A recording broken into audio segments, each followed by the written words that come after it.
আসসালামু আলাইকুম। আমার নাম আরুফা মাকসুরাতুন। আমি ক্লাস নার্সারিতে পড়ি। আমি একটি গজল আবৃত্তি করতে চাই।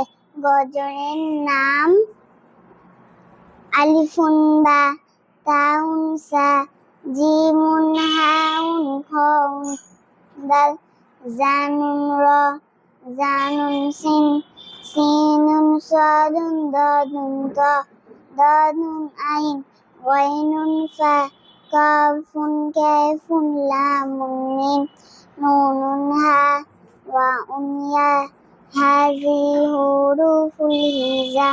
কোরআনকে শিখতে, কোরআনকে জানতে চলো, শিখি আরবি ভাষা।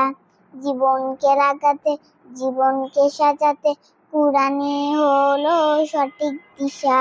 এসো শিখি আরবি ভাষা। চরণে আসসালামু আলাইকুম।